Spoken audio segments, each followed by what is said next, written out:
they're trying to execute the same line, but the context is entirely different. Okay, but in this case, because row 11 of the trace tells me that I was on line 8, and now I'm on line 9, that means this is the first time I get to line 9 as far as this invocation is concerned. Okay, so you have to kind of remember, we don't want to just think of subroutines as subroutines, but the same subroutine can have multiple invocations that are active at the same time. So you have to think about which invocation are we talking about. As far as this invocation is concerned, this is the first time we get to line 9. So the first time we get to line 9, we look at this long expression and say, well, I cannot do the return yet. I can't even do the multiplication because I have to finish the invocation first. So the same thing happens. I will take care of the left invocation first. Okay, we'll take care of this part first. So same thing, we set up the 3 columns just like last time. X is easy because we're just passing the alias along. Okay, so remember that rule, we do not make an alias of an alias. Okay, if you pass an alias by reference to another alias, you are just copying the original alias. And it's also easy because according to this, we are passing, the argument is n minus 1 to pass to parameter n. This n on the n minus 1 or the left-hand side refers to column H, which has a value of 1. 1 minus 1 is 0. Therefore, column K has a value of 0. Return info is going to be the same mess that we had here because this is the first time we got here. So the first thing I want to do is to turn on wrap text like that. And I'll just be lazy and just copy and paste it. Are we okay so far with this?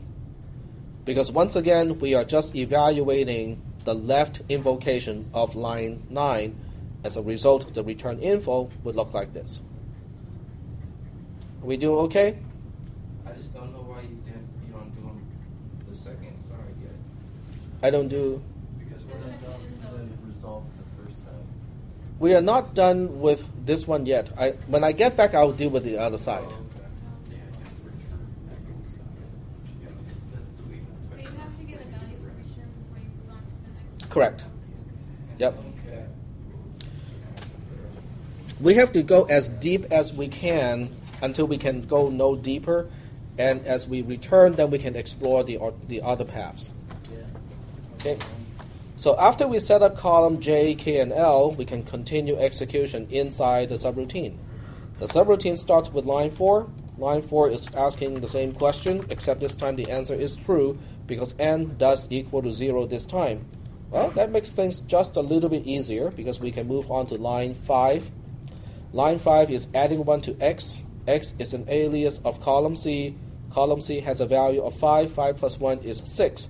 We store the 6 back into X, which is an alias of column C, and therefore column C is now updated to a value of 6. Is that okay? Okay. Then we go to line 6. Line 6 is the easy return, okay, because it just returns the value of X.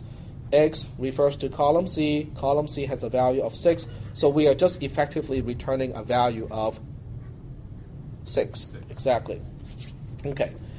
So what do we do when we return a value? What do we do when we execute a return statement? Okay. We locate the return info cell. You have to find the right one to do. Okay, this is the right one. We copy, we paste, and then we change the question mark to the value that we're returning. And we are done. Okay, don't do anything more than that. Okay, if you do anything more than that, then it can potentially change the result and make it incorrect. So we are actually done with line 6 right now. After line 6, there are no other statements to execute inside the conditional statement. We get all the way out and go to line 11, which is the end of the subroutine. Okay, at the end of a subroutine, we just deallocate all the columns, and it's wrapping around, so I just have to change that. It just doesn't look good. Okay, now here comes the big question. Where am I going next? We're going back to line 9 because J16 is telling me to go back to line 9. In other words, this is my verb. This is my action. This is what I want to do now. Okay, let me just indicate that we are now back on line 9. Can I return? No, because I still have the invocation on the right-hand side to take care of. Okay? So what do I do when I invoke S5? I have to allocate columns, right? Which column can I allocate at this point?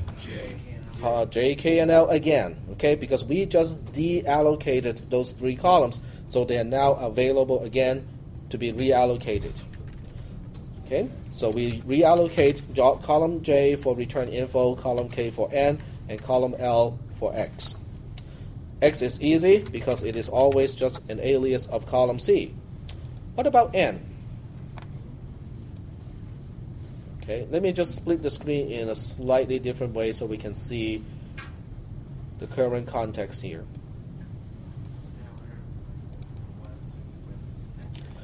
Okay, so when I pass n minus 1 to n on the right-hand side, which n am I using when I say n minus 1? Column H. Very good. And column H has a value of 1. 1 minus 1 is 0. Okay? What about return info? What should I type here? Let me just remind you what we are doing. We are executing this statement, but we cannot do the return because there's one more invocation to resolve. So that invocation is replaced by a question mark. Okay? Exactly. So we are on. When we come back, we go back to line 9. But when we get back to line 9, we have returned 6 times, in this case, just a single question mark. Because the invocation causing this whole thing to happen is the one that gets replaced by a single question mark. Once we set up columns J, K, and L again, we go back into the subroutine starting from the beginning. On line 4, we check n equal to 0 is true again. We go to line 5, we add 1 to column C because we're adding 1 to X. X is basically an alias of column C. Column C has a value of 6 at this point, so we are changing that to 7. Okay? Now, in the final exam, I won't give you something this long, but something of the same nature. Okay? It just won't be as long. Can we do this instead of pre and post? No, you're doing this in addition to pre and post.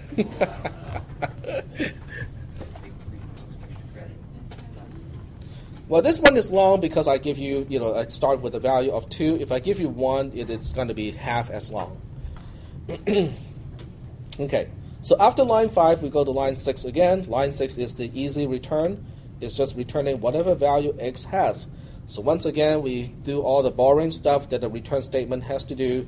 Locate the return info cell, copy and paste it, change the question mark to whatever value we are returning. In this case, is a value of 7. And it is important to leave it as that. Do not simplify. Okay? Do not simplify this to 42. Yes, I know 6 times 7 is always going to be 6 times 7, regardless of the context and which column we are dealing with, but do not simplify, okay? Because we are trying to emulate what the machine does when this type of statement executes. So that means line 6 is all done. We get out of the conditional statement. We go to line 11. This is the end of the subroutine. We deallocate all these columns, and then where do we go? Same boring line 9, right? Okay? Except line 9, now this is the interesting part. Because when we get back to line 9, what does it look like? It looks like J22. J22 is what line 9 looks like at this point. Am I ready to return? Yes. Yeah. Yes. I know how to compute 6 times 7 without any additional invocations. So I'm effectively executing return 42. Okay? This is my verb. It is telling me what I should do. That means I have to locate the return info cell, which is G9. In other words, if you want to equate this to an English sentence or a sentence in any language, this is my verb. This is my action to perform. This is my object. This is what I'm acting on.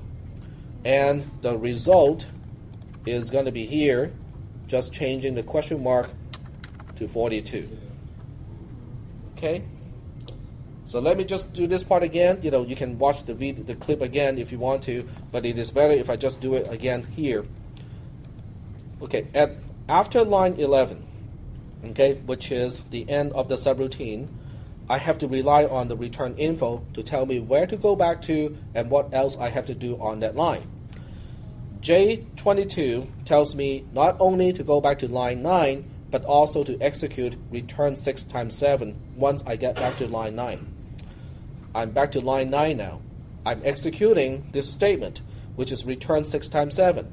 6 times 7 does not involve any additional invocations, so I'm ready to actually do the computation. 6 times 7 is 42. I'm returning a value of 42. I'm doing the action of returning now. When you perform the action of returning, in this case return 42, this is the verb, this is what I'm supposed to do, this is my object. It is a return info column, return info cell with a question mark. This is my result, changing the question mark to the value that I'm returning. So are we doing okay with those steps of executing a return statement? That's so long. It is kind of long, and also if it looks really ugly the way it is right here because I have to use a larger font, and the screen size is not really that big. When you do this, using your own computer with a wider screen and a much higher resolution, it will be much better. Trust me, it will be much better. I think all the machines in the lab, they all have a larger screen. Do you guys know the screen resolution? I think it's at least 1680 by 1080. So those are all 1080 type resolution. They have to change it all the time. Yeah, you have to change it all the time, but just remember to change it prior to taking the test. The reason why you have to change it all the time is because certain professors, not myself, said they could not click on the icons because they're too small. They could not move the mouse and actually land on the right icon. And so they now changed all the resolution to 1024 by 768, even though the monitors are capable of a much higher resolution. So how can they get the whole computer-related field? Well, you have to remember, in CIS classes, there are many classes that are not programming classes. Okay, so you have a lot of Word classes, Excel classes, and so on and so forth, and they do have a gazillion buttons on the screen. And you're talking about a professor standing behind the student, which is kind of far away, telling the student what to do. So it does get a little bit difficult sometimes, when you're teaching an application class like that. For myself, I like to use the smallest possible font, to do all my whatever I need to do. So I basically have built-in cheating countermeasure because the person sitting next to me can't really see what I'm typing. In fact, if a fly lands on the screen, that will cover up an entire word.